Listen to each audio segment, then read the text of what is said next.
words he speaks are true. We're a humanary stew.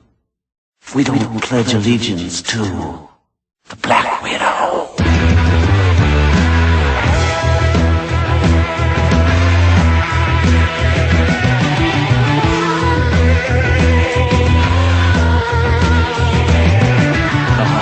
That he'll bring, the horror of his sting, the unholiest of kings, the Black Widow.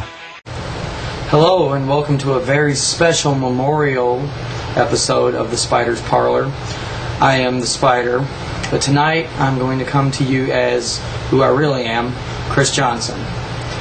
Tonight, or should I say earlier today, I learned of something quite tragic, because Alice Cooper's personal assistant, Brian Nelson, known to a lot of the fans as Renfield, a nickname given to him by Alice himself,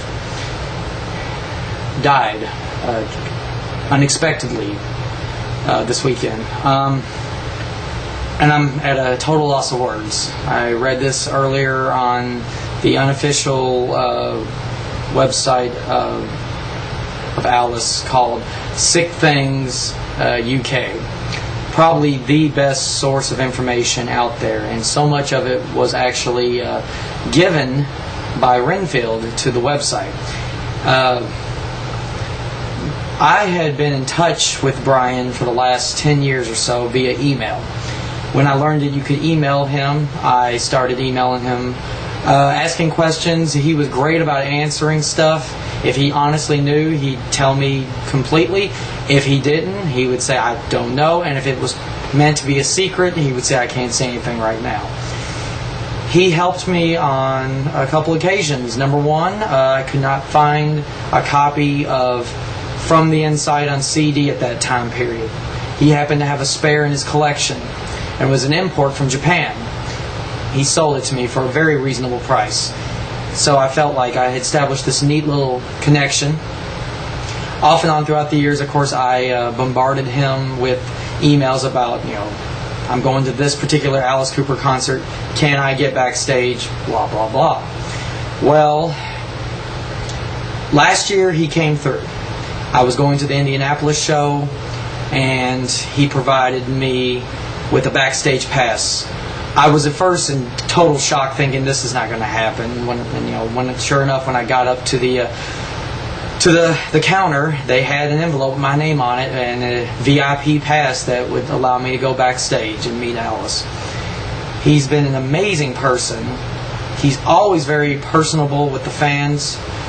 He's established a lot of friendships over the years, even more so with people than even me. I mean, he knows me, but he doesn't know me like he knows some of these others, because a lot of these people go to even more shows than me. I've only this year will mark my 11th and 12th Alice shows so far.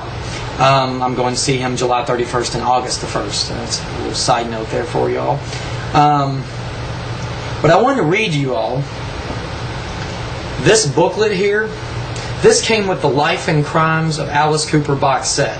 A box set that was put together as a labor of love from Brian. He put together a lot of the songs, had a lot of input into the set. Of course, Alice has ultimate say on a lot of this stuff, and the producers and things of that nature.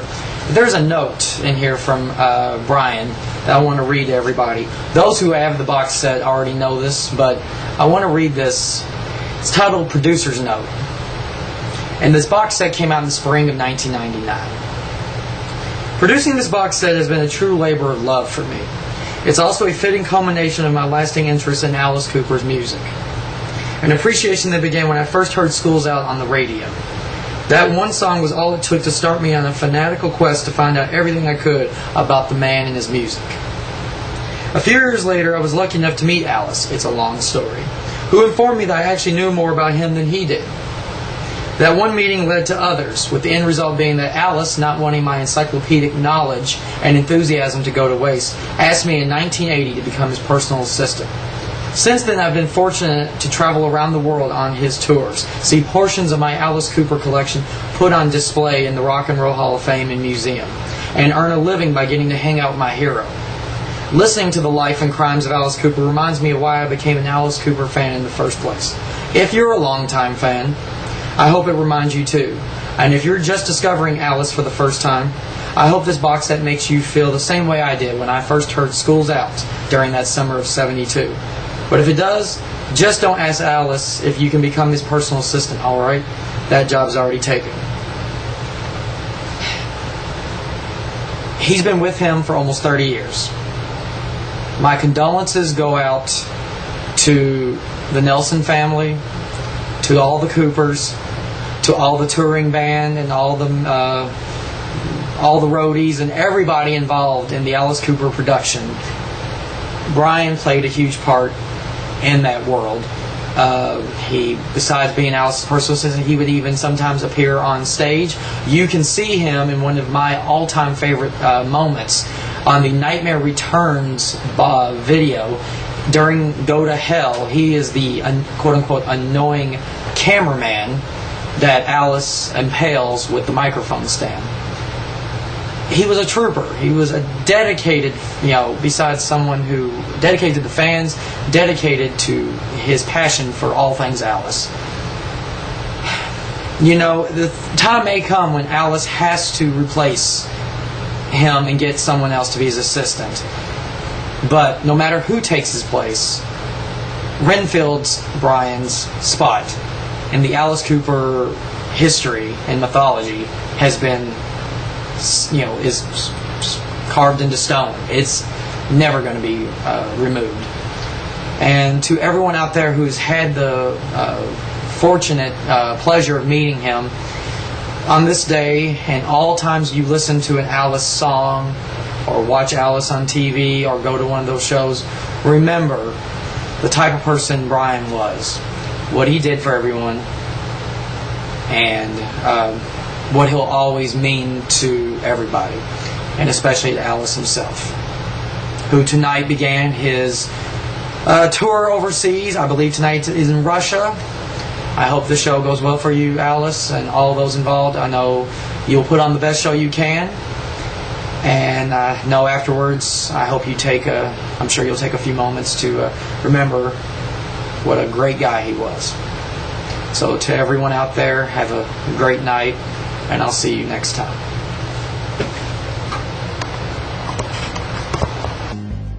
You know that I'm the coolest that's ever come around. You notice things get hotter whenever I'm in town. I mean, I gotta be the coolest. Who else could it be? Everybody knows who's really cool. Me. Let's face it, I'm the greatest.